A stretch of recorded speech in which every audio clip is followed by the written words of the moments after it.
Welcome to HTB, or How to Become, the podcast where careers start with a conversation.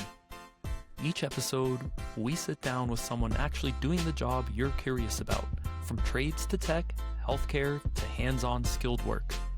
You'll hear how they got started, what the day-to-day really looks like, what they earn, and what they wish they'd known before they began. Whether you're a student, a parent, or someone thinking about a career change, these real stories are here to help you figure out your next step. Let's jump into today's conversation and learn how to become, well, anything. This episode is brought to you by Libre Coffee, roasted right here in Oceanside, California, and delivered straight to your door. If you're still grabbing whatever bag is on sale at the grocery store, it's time to upgrade your morning. Libre specializes in organic, whole bean coffees from places like Colombia, Guatemala, Ethiopia, Mexico, and more, all roasted in small batches so you actually taste where the coffee came from instead of just generic dark roast. They've got single origin bags like Colombia organic, Guatemala organic, Ethiopia organic, plus blends like the Dope Blend and Good Day Sunshine if you want something smooth and balanced for everyday drinking. And if you love coffee but not the jitters, they even have a Swiss water decaf option, so you can sip all day or at night and still sleep. You can grab a one-time bag to try it out, or set up a subscription every week, every other week, or even every month, so you never wake up to an empty coffee jar again. Check them out at librecoffee.com. That's Libra coffee.com, and level up your morning cup. Welcome to the show. I'm your host, Bernard Peters. Today, we're sitting down with Emily Quinlivan to talk about the career of a firefighter.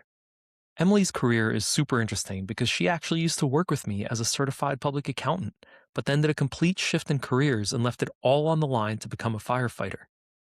Firefighters are the public safety professionals who respond to structure fires, medical calls, car accidents, hazmat incidents, and just about every kind of emergency you can imagine. In the U.S., firefighters earn around $50,000 to $60,000 a year to start, with pay climbing into the $80,000 to $100,000 plus range with experience, particularly in high-cost cities with overtime and specialized roles. The path usually starts with a high school diploma, a clean background, strong physical conditioning, and then a 3 to 6 month fire academy plus EMT or paramedic training, so it often takes 1 to 3 years from deciding, I want to do this, to riding an engine as a probationary firefighter. National data show a workforce that skews toward people in their 30s and 40s, reflecting how much training, experience, and time on shift it takes to become fully trusted on the line. If you're drawn to teamwork, high-stakes problem solving, and helping people on the worst day of their lives, this episode will walk you through how to become a firefighter. So, Emily, you haven't really taken a traditional route to become a firefighter. I have not taken the opposite of that. Tell me your story. Okay, well, we used to work together. You were my boss. Yes. And I loved it. But kind of a series of events made me want to leave the corporate world. And I quit right before the pandemic, but I think I wouldn't have wanted to do that remotely anyways. So yeah. I would have left at some point, but the reason I left when I did was I was looking for a job that helped more people. And I was thinking of ways to use finance to do that, like maybe counseling, low-income people with finances. But I happened to meet a fire captain, and he was just so encouraging and nice. Yeah. And he gave me a tour of the station. And when I was leaving, he looked at me and said, "You could be a firefighter." And nobody said that to me before, so I just never thought of it. Yeah. But it's funny because he made a significant impact on my life because he got the gears turning. And That's amazing. Yeah. So I've told him that he started this all for me. And he was like, "Oh yeah, I've told some other people that they could get into it and they did." I'm like, "Okay, just another day for you." But for me, that kind of changed the your trajectory. Life. Yeah. And so you were a CPA before, you were an accountant before. Yeah. And then you met some firefighters. He said you could be a firefighter. Look, being an accountant is not necessarily a job that you get on a whim. It's a lot of training. You have to take 4 exams to get your CPA. You transition from being tax to corporate accounting, and it's a great career path. It is. But it must have been super nerve-wracking to make a decision, no, I'm going to leave this behind and become a firefighter. Yes. I mean, I did slow roll it a little bit as Yep. well. My first thought wasn't just to jump ship immediately. Yep. Because a lot of firefighters in the country are volunteer, and we have volunteers in the county. So my first thought was like, oh, I'll become a volunteer and then get maybe a part-time accounting job to balance it. So I did become a volunteer, but part of that's becoming the EMT, which is just a college course, community college course. Yep. And then once I started that, I was like, oh, I actually kind of want to work on an ambulance now. And the more I got involved, the more I was like, okay, I do want to make this my career. So it wasn't just like night and day difference, but it was obviously different. For sure. Leaving our job together, it was kind of funny to be like, bye guys, I'm going to go try to be a firefighter. And they're like, what? You're not leaving us for another company. You're doing something completely different. I admire that. So did you do your EMT courses like part-time while you were still working, or did you quit your job and then start the EMT courses? I did quit the job and then took a full-time EMT course, which only lasts 5 weeks if it's full-time. Oh, it's only 5 weeks. Okay. Yeah, you can do like one semester and like 2 nights a week too if you want to keep working. Okay. But I mean, so that part I did like kind of fully send it. Yeah. But it was time. Also, I think that I always tell my friends if they're thinking of making it, I love big life decisions. I mean, even if I did this whole like path and I didn't get hired and I pursued it, decided it wasn't for me, it'd still be a win. Like, hey, in my 20s, I thought I might want to be a firefighter. I tried for a few years, figured I wasn't a good fit. I would still want to regret that at all. Yeah. And I feel like you had, like, it's not like you went into debt to go into the EMT school, right? Exactly. And apply for the job. Like, you had some money set aside for it. So yeah, my 5 years in accounting definitely set me up well to make this transition. Okay, so walk me through the steps to become a firefighter. Sure. To apply for like a big city department, you have to be 18, get your EMT license, and then take like this physical test called the CPAP. So it's not hard to like be able to apply, but it's just so competitive. Thousands of people apply for my academy we started with 30 people. But so it took me 3 years to get hired, which is actually kind of short for considering some people try a lot longer. So in that time, you want to just build up like your resume. I worked on an ambulance, which is a good option. A lot of people do wildland firefighting. Oh, wow. Okay. Yeah. What did you do in those 3 years before you got your job?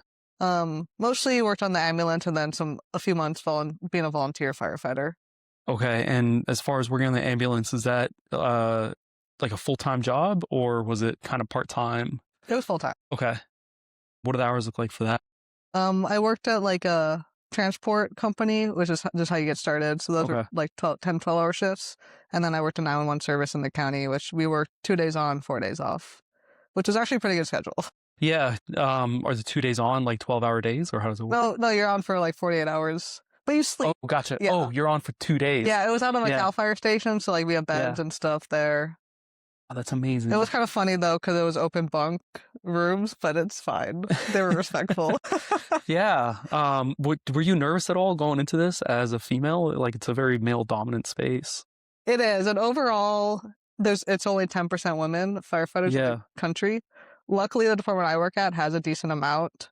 And the women on the job already, like, they're so badass that there's some departments where they have one single woman, and I would never want to be that person or like the first woman. But I'm happy where there's like a decent amount considering. Did you find like a mentor to walk you through that? Yeah, this whole process of those 3 years, like on the ambulance, were a lot of people trying to go to the fire service. So I met this woman, and we've become really good friends, but she's always like 1 or 2 steps ahead of me. So it's great because she's like, I call her my big sister of the fire service. Yeah. Like she got hired 2 academies before me. So she like mentored me through that. So you meet so many cool people along the way that it makes it a lot less scary, I guess. Yeah, that's really cool. I feel like, okay, so you go to EMT school, you did it full time. So that's 6 weeks.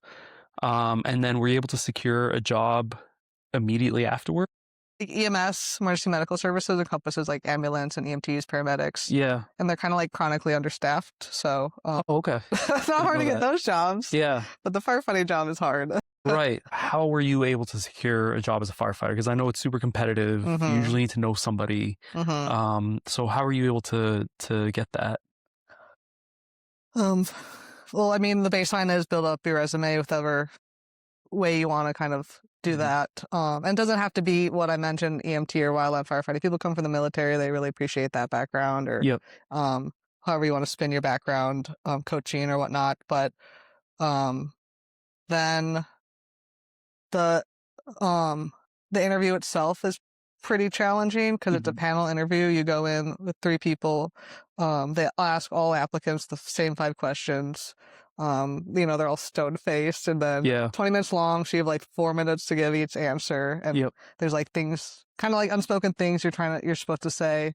And that's just like part of the game. So I was lucky too. I did some programs with my department before I was hired. So I knew people on the job. So I could, I talked to a lot of people beforehand, so to polish up the interview. But the interview, it's hard. It's hard to get hired, even if you're like a perfect applicant. It's like this one thing you got to nail, which is hard to like fake. Can you give us an inside scoop? Inside scoop. So they might ask you a situational question. Even though you're not a firefighter, hey, what would you do on a fire scene if a captain and a chief gave you an order? And you follow the chain of command. And you don't just answer that question and then be done. It's like you answer that question, you give a personal story about how one time you had a similar situation with conflicting orders. Maybe, say you and the CFO gave me jobs. I got to prioritize, communicate. And then like tie it back to like, what would you do in the future? It's kind of like this triangle you have to do. So like, you wouldn't know that unless somebody told you, hey, I feel it this way. It's helpful, right? So I interviewed an F-35 pilot, and his dad was a pilot as well in the Marine Corps. And so when he did the aptitude test, his dad was able to give him like some advice on it. And like one of the questions they asked, they're looking for like a certain level of aggression. And so they ask like, do you speed when you drive? And he knew that the correct answer is yes. Oh, right. So funny. I mean, it's got to be within limits, right? So it's interesting how you have to learn that there are certain answers that they're looking for. Yeah, that's cool. Was EMT school hard? It's hard because I was going from no medical knowledge ever. But overall, if you can know how to study, it's very doable. Okay. And what advice would you have for people that are going through that program? Just like, I guess, lean on your classmates. Everybody in that class probably has zero medical knowledge or experience. A lot of it too, because you're graded on like the written test, but also you do we call them sims, but simulation. We run like practice calls with each other. But the EMT ones are pretty standard with. It's just, they give you a grading rubric you got to hit, but it's still like you're kind of like doing this little skit that also is a little foreign too. Hi, I'm Emily. I'm EMT. I'm here to help. Which feels stiff, but it's part of it. No, I get it. And then, so after that, and you're actually now an EMT, did you work for an ambulatory service? Yes. Oh, what was that like? It was good. It was good. I worked, I started transport, which a lot of people, they can't walk, they're bedbound, but they have to go to dialysis, so you just take them there and back. So it's interesting because you see like it's not like emergency, they do this 3 times a week, but you see these like insanely sick people, like the sickest people, which is very sad, but you like learn a lot. And, like I never talked to a sick person before. So you learn like so many soft skills. And then working 911, when you work 911 as an EMT, your partner is a paramedic. Like the difference is like paramedic is like a 1 to 2 year program. They're starting IVs, they're pushing drugs, they're in charge, and then the EMT just like assists. So when I worked on a 911 ambulance in the county, I was like, obviously I would assist them on scene and then drive the ambulance. Gotcha. So, and driving code lights and sirens is fun. Tell me more. It's just like, you're just like, I don't know. Overall, people think working in 911 service, it's all just like these crazy stabbing of CPRs, you're getting shot, like the movies. It's a lot of nonsense. Yeah, for sure. And then, even driving 911 or lights and sirens, you're not like speeding through intersection. You're doing everything safe, but it's still fun to like have the power and clear the road. You get car sick in the back of that thing when it's. Oh, you get used to it. You do? Okay. Yeah. All right. So it's it can be a learned skill. Yeah. Okay. Well, that's good because I don't know if I'd be able to do it. Yeah, my first time I was driving a CPR. Yeah. And some services that we have CPR machines. Yep. But we didn't where I was working. So people in the back were doing manual compressions. And it was night and I was in a road I never been down before. So I was, going the speed limit. Didn't know there was a speed bump. So we all just I was like, sorry guys. Oh my God. But it's just like, you do your best. Is it true that some of these street lights have sensors for ambulatory services and fire? And is it like a GPS thing, or do they just sense the flashing lights? They just sense the flashing lights. Oh, that's interesting. Not even the sirens. So. I always thought that was a rumor. No, it's true. Not all of them have it, but... So if I go flash my high beams at You could try. They get in an accident. Uh-huh. And then I'll see you. Exactly. And then what about Cal Fire? What was that like? It was good. It's just different pace out in the county. Now I work in the city, so just different types of calls. Okay. The fires, we mostly go structure fires, which their big thing is the wildland fires. Yeah. And then just, different people. Obviously, cities more densely populated, just different types of calls. But it was definitely cool. And, every department has a different culture. Yeah. Okay. It's kind of like choosing a college. You want big school, little school, what kind of vibe, you do your research, learn who goes where. So. Yeah. And Cal Fire is like a bit more of like a smaller school feel. Yeah, they're in the rural areas. Overall it's a huge department, but. Were you there during any particularly like hot like wildfire season, or was it relatively calm? It was relatively calm. They went on a few times, but. What about these smoke jumpers? Is that part of Cal Fire, or is that totally different? Yeah, either Cal Fire or the Forest Service, but that's okay. Like highly specialized. Yeah. What's the path to get there? I'm not quite sure, but there's only maybe a few hundred in the country. Oh my God. Very, very highly specialized. Yeah, that's amazing. If you want to talk to one, though, I can try to set you up with an interview. That'd be great. Yeah, that'd be super cool. Yeah. All right, so you did your EMT time, then you worked through Cal Fire, and then you're able to work for the city. What does your day-to-day look like? Day-to-day. Every day we definitely have like a schedule. Then if you get calls, you run calls. Yeah. But we work 24-hour shifts where I'm at. So it's 24 hours on, 24 hours off for a period of shifts. Then you get some time off. So you get in the morning. Shift starts at 8, but culture is we just get there at 7 to relieve the person. Yeah. You check out the rig. You get a turnover from whoever you're relieving. Okay. If anything changed from the day before. If any equipment's not working. Then you do your whole refresh check yourself because you need to know where everything is at a moment's notice. Yeah, right. Then, we're just a fire station, which is just like a house. So there's chores. We clean the bathrooms every morning. Then we'll have a morning meeting, talk about the day. Not every department cooks together, but my department cooks lunch and dinner together. So Oh, that's cool. yeah, we pool our money, like $15 a day for 2 meals, pretty good. Yeah, that's not bad at all, actually. Yeah, we'll go to the store, we grocery shop, and then cook lunch. After lunch, sometimes there's a little bit of a break in the day. And then after that, we train a lot. So there's studying, people are working towards classes or different promotions. People always ask oh, what do you do all day? Waiting for calls. It's busy, guys. And then, we have dinner. And then overnight, if we get a call, we wake up and we go to it. Then we go back to bed. Sometimes 24 hours goes by pretty fast. Other times not. Different parts in the city also are faster and slower, obviously. But beforehand, so you get hired, but you go through, my department has our own academy as well. So we have a 18-week, 4.5-month academy. Wow. Yeah. Okay. So smaller departments, sometimes they'll have you'll need to go there with already community colleges have their own academies. Yep. So some small departments just require you go to one of those, but bigger departments, they'll put you through their own academy. So that was challenging. How so? I do say it's the hardest thing I've ever done. Oh my God. Yeah. Any one day isn't life or death, Yeah. but 18 weeks of getting there at 5 a.m. every day. You know, there's some classroom portion, but most of the time you're doing drills. And it's called the grinder. Yeah. Like, you know, all day. I was in the summer academy, so like very hot, also in the gear, right, which you need to train for. Yep. But it's and then you get off at like 4:35, go home, study, go to bed at like 8, and then just repeat it.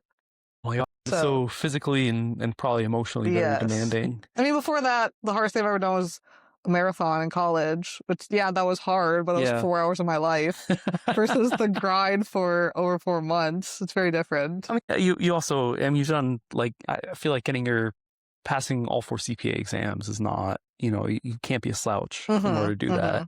So mentally, I feel like you're acute enough to go through that, like the classroom portion. Yes. But I guess having to deal with that and being physically super exhausted from the day. Exactly. Yeah, and then having to do it on a repeated basis like that. Yes. It's going to be tough. And I'm single, no kids. There's a lot of parents, those people with babies at home, and like I have even more respect for those people. What are some key takeaways from, like, if you look back on it, what are things that helped you get through those 18 weeks? You definitely need to know what you're getting yourself into. I mean, if you're physically tough, mentally tough.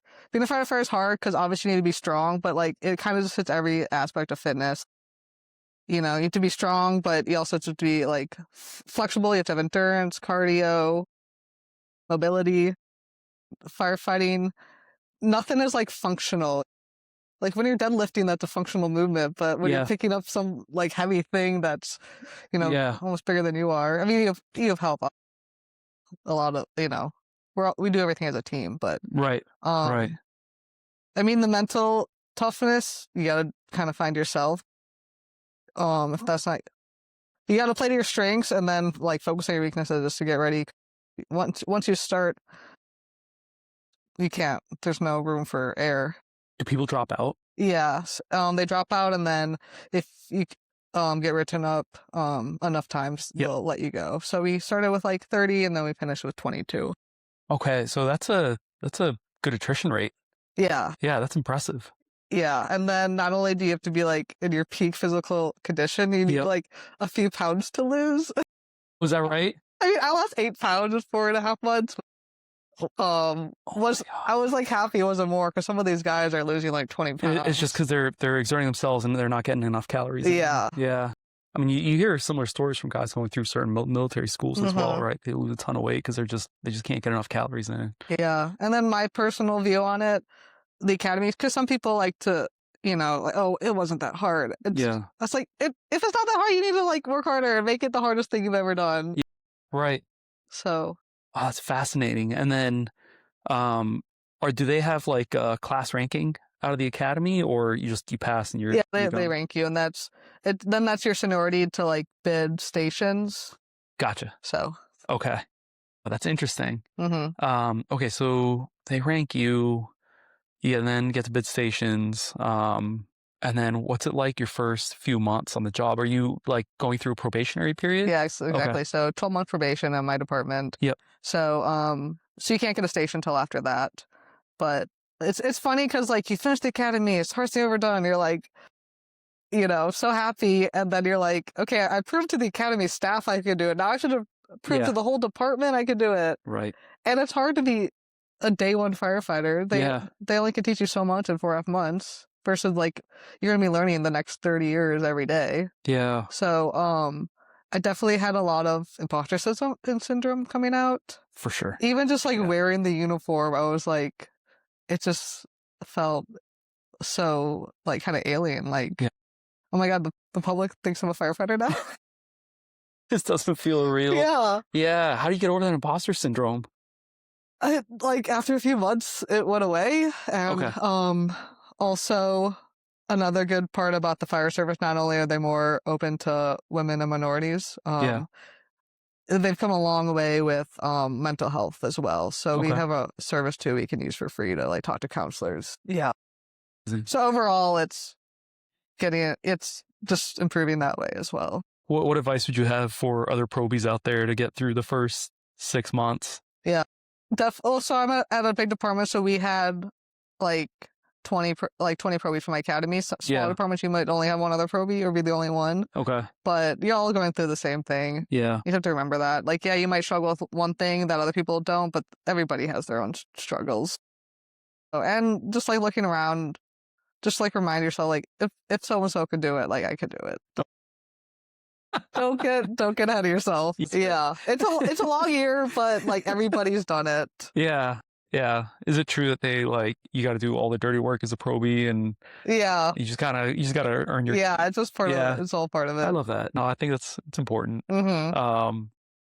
And then is there like a ceremony when you're done with your probationary period? It's just another next day on the job. Yeah, that's amazing. It's funny because it is such a like momentous thing. Yeah. But it's just okay. Good job. Pat on the back. I like that. Yeah. You know, don't make a big deal of it. You're part of the crew now. Yeah. Yeah. That's like awesome. Things do shift for you, but then again, it's like not like day one after probation. Oh, like show up in your sweatshirt. It's like no, you still gotta. Yeah. You're still junior firefighter. Does a pay scale change after your probationary period? Yes. Okay. So firefighting is decently paid, but it takes a long time to get there. Okay. Because on the ambulance, you're probably making minimum wage, which is crazy, but that's how it is in this country. Wow, that's probably why it's such an in-demand job, right? Yeah. And then Academy didn't make too much, got a little bit of a raise for probation, but now that I've been on 3.5 years, and it's definitely livable now. Okay. Wow, that's amazing. And then do you get a pension? Yeah.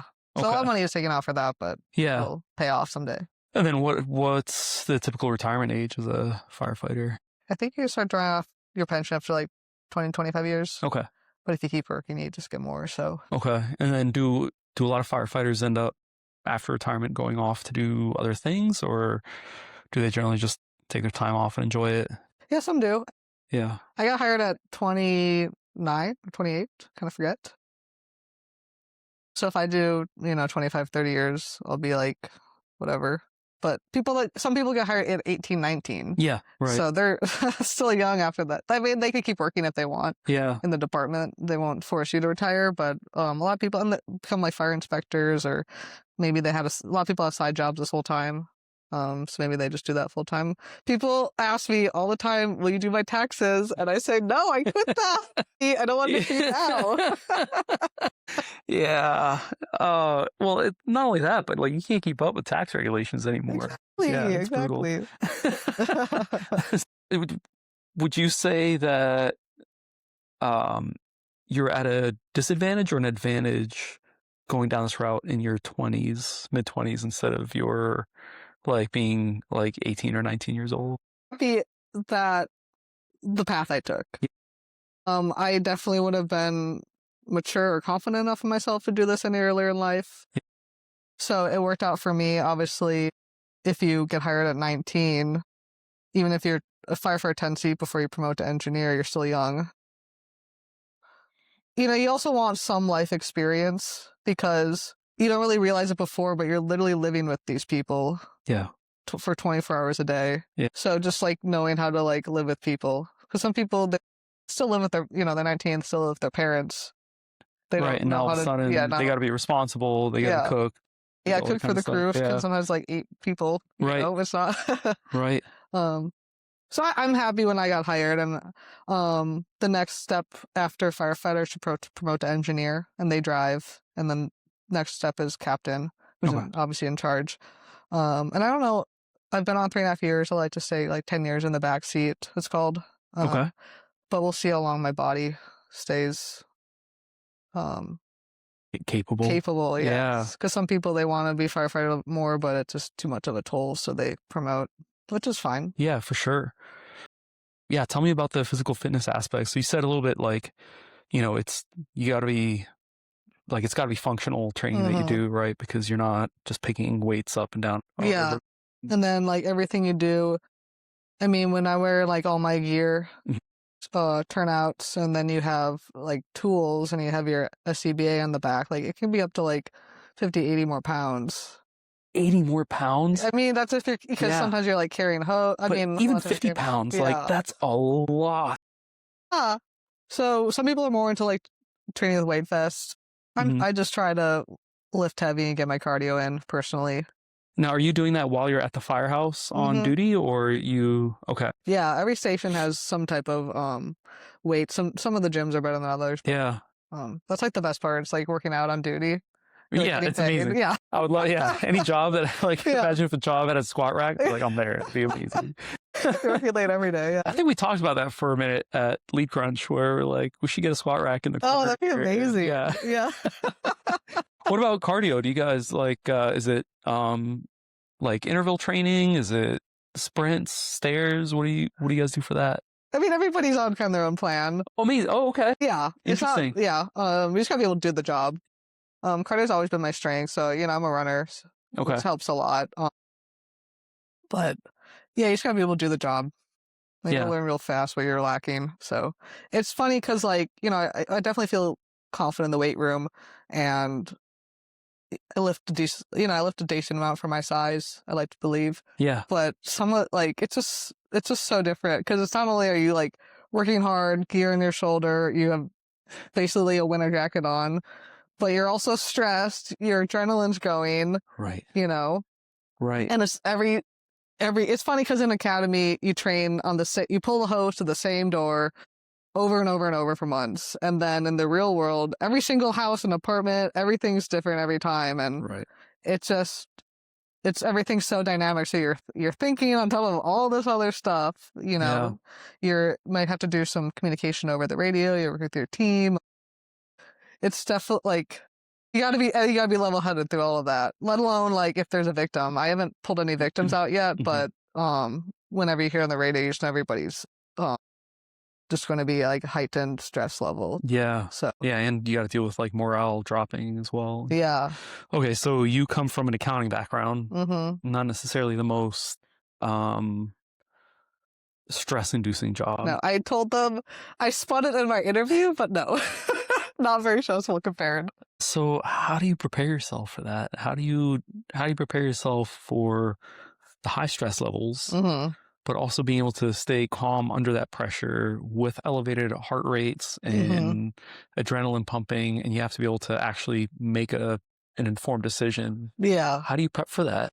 I mean, it would have been great if I snapped my fingers and just hired as a firefighter right after I quit accounting. But throughout the 3 years, it's the 3 years it took me, you're slowly becoming this person that once you're, I had a fire early on in probation, it's pretty close after the academy. And once you get there, it's been years in the making. And we train a lot in my department. So it's not people oh, are you stressed? Are you scared? It's yeah, but you trust your training, you trust your crew. So it is kind of crazy to think about but once you're in, it's a, it's whatever, it's the journey, not the destination kind of thing. So, and then as much as you are making decisions also, your engine company is my department's 4 people. You're working as a team with them. So it's never you're oh, you shouldn't be alone. Yep. But we train in case you are alone and shit hits the fan, but hopefully, Yeah. So it seems like it's a series of inoculations that you go through, from being an EMT to the academy that you go through, and then, just exposure on the job itself. Yeah, it's interesting. I've interviewed for quite a few jobs now that are high stress, right? F-35 pilot, a Marine Corps gunnery sergeant, a chef, and even an anesthesiologist, right? And the theme amongst it all is just preparation. Yeah. Right. And the more you prepare in different kinds of scenarios, the more the stressful situations don't really feel that stressful. You just kind of know what to do. What's something about the job that people don't really know about? I think, well, first of all, we laugh because, when the fire engine goes by, we wave, especially if there's kids, or they wave to cute girls, you know how it is. And people are oh, the firefighters, they're so nice, but the amount of shit talking that firefighters do, they're world class. I love shit talking. If only the public knew what we were saying on the ring driving by looking all nice. But no, I think that's also a common theme amongst like groups where you do have a high level of stress and dependence and reliance on the people around you, right? Because I think the ability to trade that back and forth, like it shows like, okay, this person is like witty and they're quick thinking, like they can think on their feet, but they're also like, they don't take life too seriously, and they're they're trustworthy in a sense that you can kind of push boundaries with them, and they're not gonna fold under it, and they're gonna give it right back to you. Exactly. And like you kind of build a rapport that way. Yeah. You know, I think it's the same in all these, like, you know, Marine Corps is gonna be the same, and I have a friend who's a game warden, you know, so law enforcement, it's the same. Yeah, you have to have thick skin, and For like sure. this, it's just people like making fun of you, but it's so damn funny that you're like, you gotta laugh. Even if they're like getting right at your insecurity, somehow they're just already know what it is. You just can't let any of the parents hear that when you're in front of these kids that like completely idolize you. Oh, that's great. What about things that like you see on TV that's just a total misnomer? Oh my God, I can't even watch some of those shows anymore. Just like the like young firefighter that, you know, he does his own thing, he goes off the rails, but he always like makes the save. It's like you would be fired so fast if you disobeyed your captain like that. Like, no, you're out. That's not how it works.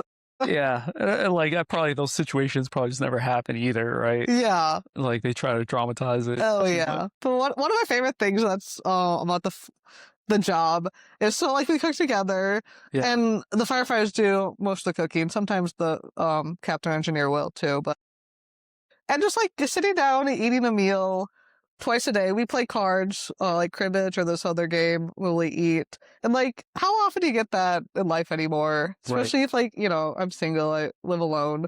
Yeah. So it's just like, that just builds so much camaraderie too. That's like some of my favorite times. Yeah. I mean, I force it with my family. Like we have to have dinner together. Yeah.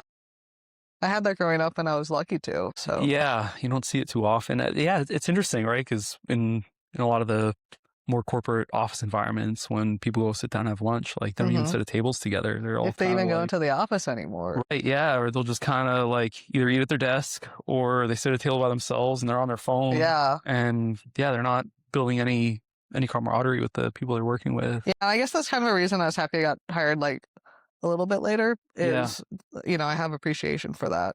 For sure. Instead of having this be the only thing I've ever known. Yeah. I liked where we worked and I loved our coworkers, but it's nice to have a well-rounded view on things. Yeah. And some people, you know, when I first went down this path, like, oh, you used to work like in like a corporate setting, like you must have made such good money, and I was like, well, it's not about that. Right. Like, it's about, you know, finding something you care about. Yeah. I'm realizing that more and more, which is interesting. How do you see people with families balance that life? I am very impressed. I don't have the answer for that. I mean, we work 24 hours on, 24 hours off, 24 hours on, and sometimes we'll have to work mandatory shift, or if you pick up overtime, that stretches now a 1-day shift into 3 days. And like, it's hard to be away. I miss my cat in those 3 days. I can't imagine people with kids at home. So I mean, I have a lot of respect for them, and I want kids someday. So maybe I'll have an answer later on. I think that's something like going into it like, oh, I know I'll have to work holidays, but then it's different actually working the holiday, you know. Right. But people with family in town, the family comes to the station, especially on the holidays, but they're welcome anytime too to visit. That's cool. I don't know how people do it, but a lot of people, because it's it draws a lot of like family-oriented people, you know. Oh, sure. So, yeah. I think a theme that I see a lot with people I speak to is having a good partner at home, right? And then having very clear expectations ahead of time with that. And, because they bear a huge brunt. You know, when you're gone for days at a time. Yeah, and I'm kind of happy too. Like now, I come as a package deal with the fire service. It's not like I met somebody when I worked a 9 to 5. Now I'm like, oh, by the way, I'll be gone every Christmas. So right. Do you guys get like extra pay when you work holidays, or it's just a little bit? Yeah. Oh, okay. So Gotcha. And it is kind of fun. Like our whole schedule's like we make a big meal on Thanksgiving and Christmas. Like it is kind of fun. Is there a holiday that people like want to work just because of the crazy stories that they're going to get, like 4th of July or something like that? Or maybe a little bit. People love working like the President's Day type of holidays because you get holiday pay for that. Yep. But some people, I try to do it. You can also trade shifts with people. Yep. So I've been doing it the last few years. I'll trade off around Christmas so I can have so I'll work Thanksgiving. So I'll have one of the holidays with my family, and they're out of state anyway, so Right. It works out. Actually, yeah, that's a question I usually ask people with whatever career they're in is if you did want to uproot and move to a different city or a different state, what does that look like? Depends where you're going. Yep. Some will have what's called lateral position. So if you're an engineer, you can get hired as an engineer in another department. Bigger departments won't do that. So if I went to go work for another big department, I might have to go through the academy again, another year of probation. Wow. Which people do it. Yeah. Especially if they want to go to a department that pays more. Like, yep. I get it, but I never want to do academy again. So I'm very happy in my department, but that's another big factor. Okay. But it's cool because then every single person in my department went through our academy, went through our probation. Nobody transferred in, especially smaller departments. They'll even have fire chiefs get hired from other departments, but it's everybody is from within, which is cool. Okay. Do you think firefighters ever feel like they're stuck? There's probably an aspect of that. Yeah. Because it's funny when you're trying to get hired. It's like literally winning the lottery, so people kind of apply everywhere. Gotcha. Okay, and then you could just end up somewhere where you didn't necessarily want to live. Yeah. I only want to work at my department, so very happy I got hired there. But that's amazing. Yeah. Wow. Okay, I didn't think about that. And then what does career progression look like? So, probation's over. What does your career path look like? And are there different paths you can take? You can promote whenever you want. My department's big, so we have you can promote at least once a year. I would be qualified to promote to engineer, I think, now if I wanted to. Yeah. So it's all depends on what you want to do with your career, and then bigger departments will have specialties. Like we have a technical rescue team, bomb squad team, an arson team, that type of stuff. We have helicopters. Yeah. We have hazmat team. So then those all take like classes to get specialized. Yep. So if you want to go that route, right now I'm in paramedic school. Okay. We have our own paramedic school. So I was a firefighter EMT. 90% of our calls are medical aids. Yep. So we'll get there first. We'll stabilize the patient, do treatment if needed, and then the ambulance comes, and then they'll transport. So after my program, I'll be a firefighter paramedic. Okay. So that'll come. Obviously, it's with a pay bump, but I just want to be more involved in the patient care. So that's what I'm pursuing right now. What does that journey look like? A lot of community colleges have programs that are like 1 to 2 years, which you have to pay yourself to go through. Our department, I'm very fortunate. We have our own program in-house. So we're taking it out of operations. It was 4.5 month classroom portion. Then we had clinicals for about 2 months, and I'm on my internship portion. So I'm back in the field, like running calls, working as a paramedic, which is kind of crazy. Yeah. But and then internship lasts about 2 to 3 months, and then I'll be take national tests, that type of stuff to get licensed, but then I'll be a firefighter paramedic. And okay, so if you didn't have the program within the department itself, you'd have to pay for it out of pocket. Oh, wow. Yeah, so it's a very good opportunity. Yeah, that's amazing. And then you mentioned other specialties like, arson, bomb squad, technical rescue. Is it the same with those where you have to go through get community college courses? Yeah, some, and then clinical. A lot of departments also hold classes too. So whether you want to go to our own classes or other departments' classes, because it's all getting standardized more by the state. Yep. Like fire science classes. Yep. But this takes classes and testing. So is it like accounting where you have to do continuing education as well throughout your career? Yeah. So for paramedic, definitely, because that's a national certification. we do enough in-house training that I don't need to seek it elsewhere. But then the technical teams will do they just do like quarterly training drills. Like the technical rescue team once a year does a rescue drill on the sky tram and the zoo. Oh yeah, okay. They do like stuff like that. Very cool. Yeah. That's awesome. How do you see the industry changing like over the next 5 to 10 years? Like I can imagine like drones must be a really big thing now, right? That didn't exist 10 or 15 years ago. What else is changing the space? Well, the good news is I don't think AI will take over my job. Amazing. There'll always be a need for firefighters and EMTs and paramedics, but it's changing. I mean, I don't know, just like probably the needs of the city will change. And we're growing. We're still trying to get more stations, and we hire a ton of people. And I mean, building construction is always changing, so that can change tactics. The fire service is like a little slower to adapt to things. Like, it's a little more of an old school industry. I don't know if I have a good answer for that right now. There'll always be jobs, which is good. Yeah, for sure. Yeah, and it's not going to be replaced by AI. Are there more females growing in the space? There is, yeah, definitely, which is awesome. Are you mentoring any that are coming up through? Not right now, but luckily in my department we have like programs to like mentor people coming in. Oh, it's amazing. Yes. So. And then you mentioned there being programs to help people kind of mentally. How do you see people deal with like the trauma that I'm sure happens from time to time on the job? Yeah. Well, there's definitely programs in place. Like you can seek out the registered therapist, but we also have something called peer support, which I am on that team where they'll flag events and then have like a debriefing with that crew, which is good. And just like it used to be where the attitude kind of like, oh, you want to desensitize yourself, like see everything.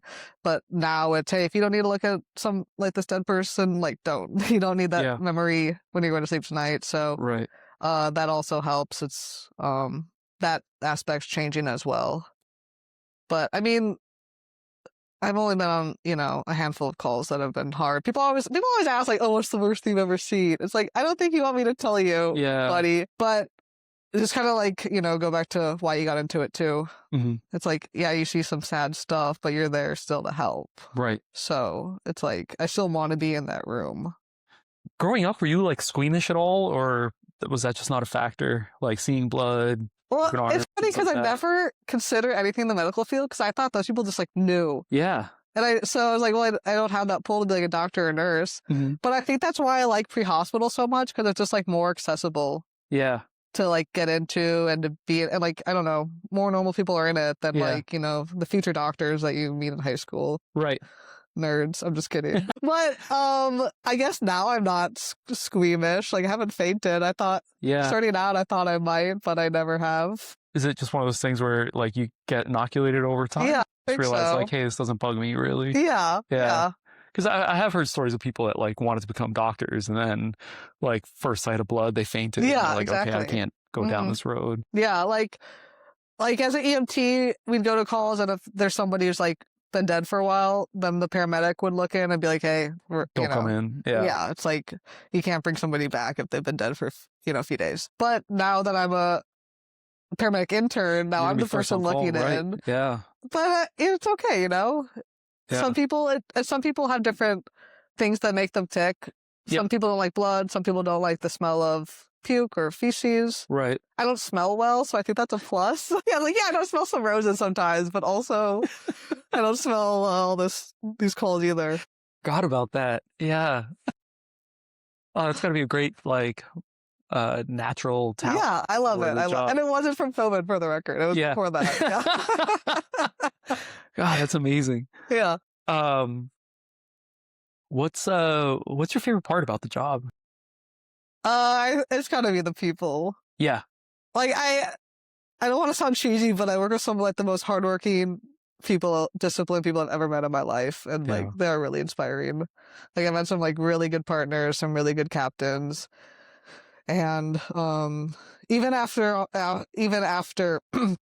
probation was over, there's one part where I just like was kind of having a crisis of confidence, and I worked with this captain that just completely turned that around, and like I'm so like thankful.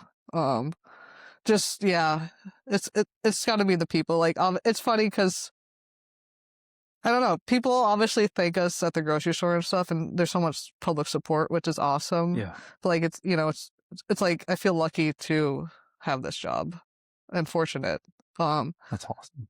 Like and I will put a disclaimer, like people like that don't have like kind of like a dream job think that once you have it, it's like all like fun and games. Like it is still a job. Yeah. And there are days I don't want to go to work, but Right. there it's equal part of like some other days where I'm like, wow, like I get paid for this. Like Right. It, it is amazing how work almost immediately takes the passion out of yeah. something for you. Yeah. I mean, this isn't work related, right? But I love to cook. Yeah. But the fact that it's now like a mandatory thing that I have to do for my family every day, Yeah. like I hate it. Like, you just gotta slog through it, or it's work is work, right? It is. And I think people have to realize that. I think the key is finding something that you're competent at, right? That you find joy in more often than not. Yeah. And have something where if the days do get really rough, like there's like a bigger vision there that gets you through it. I agree. Right? Yeah. Tell me about the like the engineer job. So you're driving the truck now? And then so the engine is just it's called the pump because you hook up to the hydrant, and then there's a whole pump panel, and it's actually like a lot of numbers and pressures and like you need to get the firefighters water, so it's working that. So you're by the rig at a fire, you'll say by the rig, but it can can be pretty high stress, obviously. And then we have the aerial trucks, like we have brush engines for wildland firefighters, so just knowing how all these engines work, and being more of a you're no longer a firefighter in the back seat, you're like in the front seat, you're more of a leader, more leadership. Which so I took a class how to drive the engine, because it's good that we all kind of cross train, and it was really interesting learning all of this. But then it also gave me appreciation for not driving the engine, because it's a lot. It's a big thing to drive around. Yeah. But how do you get over waking up at like 2 a.m. or 3 a.m. for a call, and you have to be awake, you have to be ready? How do you learn to do that? I don't know. Have you always been somebody that could deal with like not very much sleep? I am not a morning person, only for work. Otherwise, I like my 8 hours a night. Yeah. I mean, there's like a red light that goes on, and like the station's alerted overhead. Yep. And you do have a little bit of time to wake up, if you're like 3 to 5 minutes away from a call. Yeah. I will say, talking about engineers though, people have said it's a lot to get up and drive. For sure. Immediately. Yeah. So, but in the backseat you have a little bit of time to wake up, but it's it's adrenaline too. Okay. But it's like sleep studies have come out about firefighters, and obviously this sleep is like so important for you, but it's like the nature of our job will never get. We don't have that luxury. Yeah. But you just gotta have your own way to reset on your off days, because being that like hypervigilant has consequences. So if I work a 3-day shift, like that next day, it's like I don't see any of my friends. Like I want to be alone in my room. So you get used to the wake ups. You get used to falling asleep after them as well. It's just kind of funny because like yesterday I was sleeping, and this red light went on my computer. That's, you know, you were ready to rock. Yeah, I was like, I had that kind of jolt, God, but that's crazy. So like you kind of become like primed to it. Yeah. Over time. Yeah. Oh, that's wild. So it can be a learned skill. It's not necessarily you have to be somebody that can deal with life on a lack of sleep. Yes. Kind of learn it over time. There are some people on this department that literally they work at the busy stations. They work a ton of overtime. Yeah. Like they literally need no sleep. Yeah. I don't know how they do it. I'm not one of those people, and I still can find this. There are studies now that I'm seeing that say like there's a genetic strain, like people that need less sleep. Oh, interesting. Yeah. I don't know if those people happen to find these jobs, right? But like one of my sons is one of those. Like he does not need a lot of sleep, and he functions great. Like I'm very jealous. Like he's still up when I'm going to bed, and then he'll be up at like 5:30 every morning. You wake up early. Not anymore. Okay. Yeah, that was when I was working full time. I'd wake up early, but yeah, now I just wake up early enough to get the kids to school. Yeah, that sounds good. Which is 6. Like it's still early. That's early for you, I guess. I'm only a morning person for work. Yeah. Okay, so that's and then what about vacation time? Do you? I'm assuming you start off with very little, and then you get more as you work there longer. You get a bigger tenure, and you probably get promotions. But what does vacation time normally look like for firefighters? Well, first of all, the schedule we're on. Once a month we get 6 days off. Okay. I mean, then we get 4 days off another time, but the 6 days, very nice. Yeah. And then every department's different with their staffing policies, but ours is you can work a day of overtime, and then instead of getting paid for that, they'll give you 24 hours of time off. So then, and you can use it whenever you want. So you can kind of build your own schedule a little bit. There are some like holidays are blocked where you can't take them off, and then there's a limit how much people can take off. But overall, like you can kind of like set up like, oh, I'll work this day and then take off.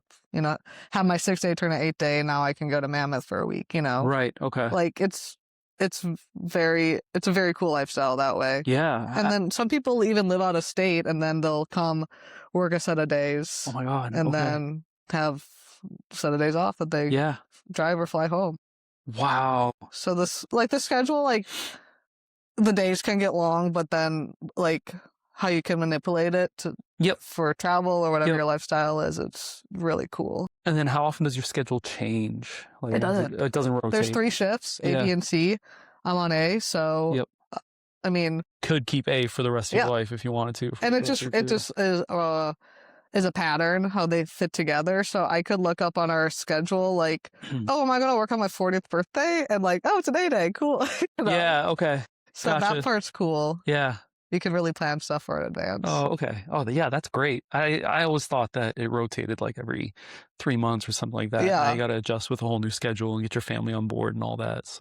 No, you can move. You can move shifts if you want, but it's not forced on you. Yeah. Yep. And it's funny. Once I took a trip early last year for like 2 weeks, and my friend was like, "Oh, well, that sucks. You can't travel the rest of the year." And I was like, "What are you talking about? Like, well, you play your vacation days." I was like, "Nah, buddy." Has being a firefighter and now going to paramedic school like changed how you approach risk in life? Like, if you're driving, like, do you drive more carefully now, or like, do you not? I mean, I like, take certain risks. I would never get a motorcycle because those are death traps. Yes. Yeah. But I kind of. I kind of wondered if like my personality would change becoming a firefighter. I think certain aspects it has. Yeah. But I'm still the same me, which is cool. Granted, you're an accountant, so I don't think you're necessarily like the most like risk-seeking person. Yeah. So let's set expectations there. Like the baseline was probably not as high as other people. I probably get less stressed, but you know. Oh, for sure. Yeah. I like normal things. Yeah. Stress doesn't like, you've got a higher threshold, right? Yeah. Yeah. Sure. Yeah. I don't know. Like after my brother-in-law's paragliding accident, he broke his back, right? And like seeing the people in the hospital with like, you know, TBIs or like broken necks, like the things I like want to say to my kids when they make certain decisions, or like just you know, thinking of my own, like when I go snowboarding and stuff. And I'm older too, right? But it's like, I feel like it's adjusted my viewpoint on risk taking a little bit, and I I was wondering if that if that impacted firefighters or paramedics as well. Well, I was never an adrenaline junkie before. Yeah. I don't call myself that now. But I mean, my body is my career, so I'm also not trying to get into snowboarding. And my year in probation, I specifically didn't go because I didn't want to get injured and have probation be extended. But I've been very lucky my whole life. I've never broken a bone. I'm scared now, but I've been very lucky injury-wise. It's not a big deal. Yeah, I've broken plenty, and it's like, I feel like breaking a bone is almost, it's like less recovery time than like tearing ligament. Yeah, I also don't want to do that. Yeah, you don't want to do that, but yeah, it's not a big deal. Yeah. And it's you kind of, when it does happen, it's like, all right, I just have to start here and, work your way through it. And like, it just becomes, instead of destination, like you're realizing like, oh, I just got to go through these steps of this journey to like be healed. Okay. I'll contact you. If I get injured. Well, I mean, call the ambulance first. Yeah. That needs that good.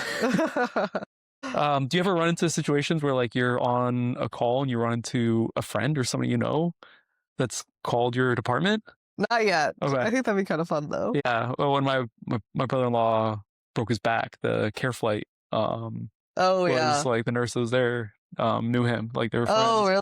Yeah. I feel like that's gotta actually be helpful in a situation like that. But... I never want to call 911 myself. Like if I were to get in an accident, How come? Because I would know the people coming. Oh.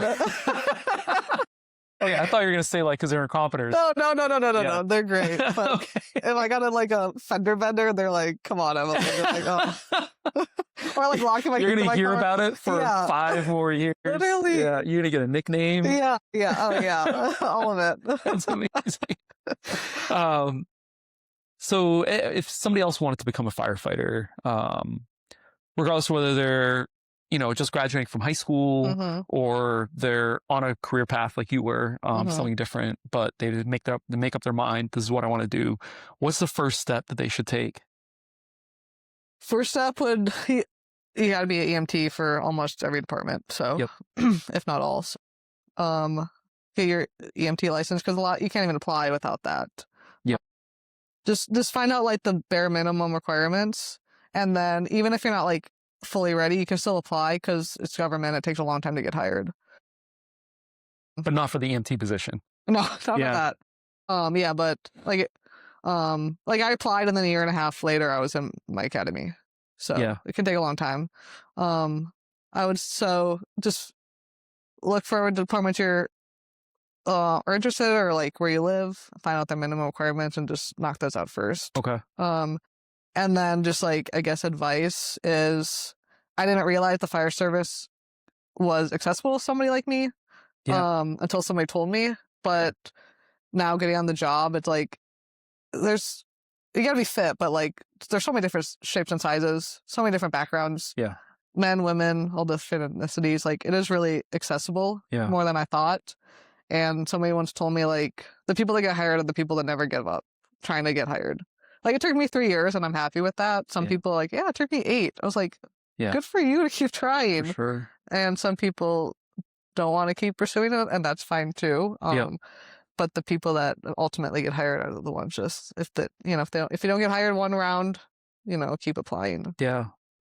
And then if you were to kind of have a conversation with 17-year-old Emily, what advice would you have for her? I don't know. I mean, I think if I told myself at that age, you're going to be a firefighter, I would have been like, no way. Yeah. I don't know.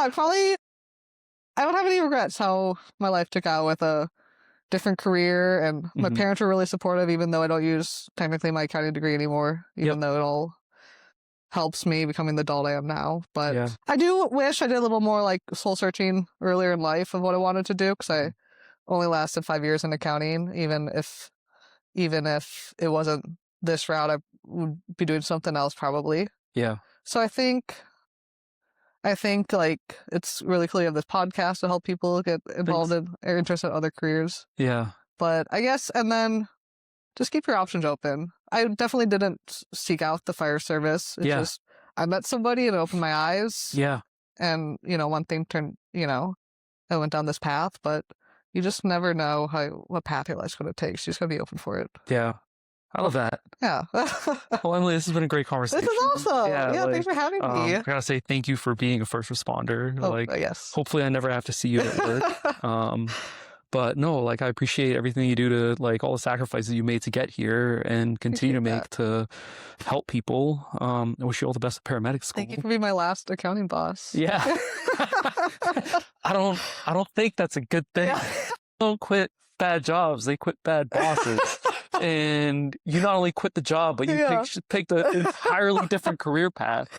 I just edit that out. Yeah. No, but thanks for your time today. I really appreciate it. And yeah, good luck with everything. Thanks Emily. I hope you enjoyed that conversation with Emily as much as I did. I love how a chance encounter with a fire captain changed her career path in life. Her journey certainly is a testament to following one's passion and being open to unexpected opportunities. I also loved hearing how the culture in her firehouse is to show up an hour early for your shift to relieve your colleagues a bit earlier as a sign of gratitude and respect. I was surprised to hear about the high attrition rate of the Firefighter Academy, or how long it takes to finally land a job in a firehouse. But Emily seemed to make it work with patience and persistence, as well as finding a mentor or two that was just a few steps ahead of her on the career path. Emily is a great example of someone not settling and finding a career that aligns with your personal values and passions. If you enjoyed this podcast, give us a like and follow. You can also check out our website at htbpod.com to see a database of jobs we've interviewed for already. We mapped out each career with key responsibilities, education and requirements, pros and cons, advice for the roles, and paths to get there, as well as some useful recruiting links. And if you feel like you have an interesting career and want to tell your own story in our podcast, just go to htbpod.com and submit the form. Thanks again, and see you next week.